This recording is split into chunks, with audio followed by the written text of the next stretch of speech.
Hi scholars. So we're going to talk about how we can rewrite different expressions, right? This particular expression, 7 minus 2. Now in math it's often important to rewrite expressions, but you rewrite them in ways that are equivalent.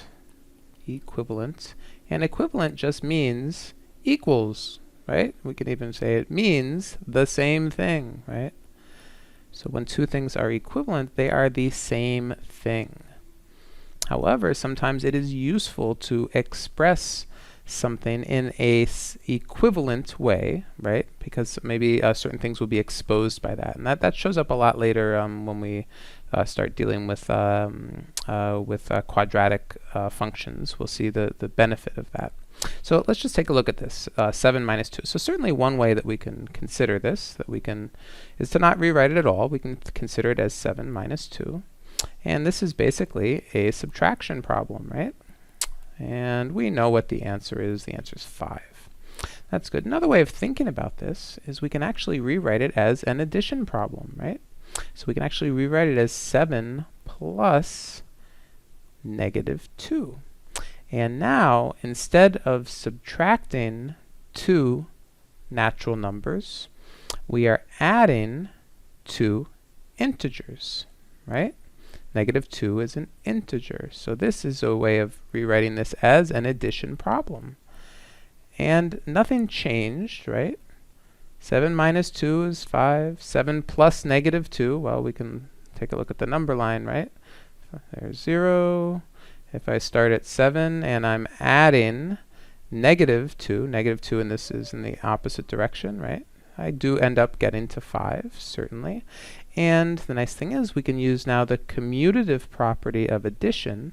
And the commutative property of addition basically says that it doesn't matter what order I add things, right? I could add A plus B. It's the same thing as if I start with B and then add A to it, right? And you could reason with that using any numbers you want.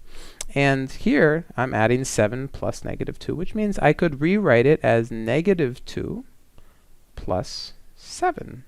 And we could put parentheses around the negative 2 just because we want to make sure that this negative sign stays glued to the 2, right? This is one number, negative 2 plus 7. And we can go back to our number line and say, well, what does that mean? That means that I would start at negative 2, right? And I would add 7, right? So I'd go to 0, 1, 2, 3, 4, up. I'll be darned if I didn't end up at 5 as well, right? So all these things are equal to 5, right? And these are all equivalent ways of writing the same thing. All right, so let's take a look at another problem, another idea that shows up a lot when we're dealing with integer arithmetic. And that's what we're talking about here. We're talking about integer arithmetic. Integer arithmetic.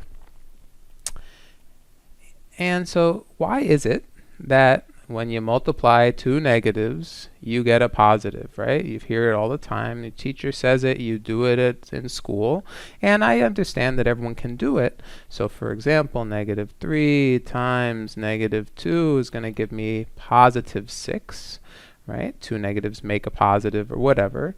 And let's just take a second and see if we can sort of reason about why that might be. Okay, so I'm going to use a money example, and let's compare two people. So let's compare person A with person B.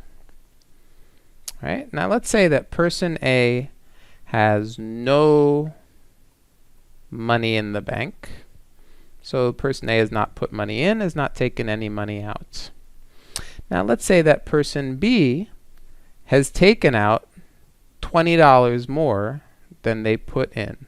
In other words, person B has a net of negative $20. Person B, and this means person B has a debt of $20, or we could say person B owes $20 to the bank, right? Okay. Now if we want to compare these two people, person A and person B, who is richer? Who has more money?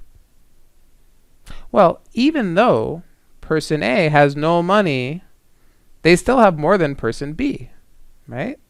Because if person A were given, they worked a job and they made $20, they could go out and spend it. Whereas if person B made $20, he would have to give it to the bank, right? He owes the bank $20. He has a debt of $20. Okay?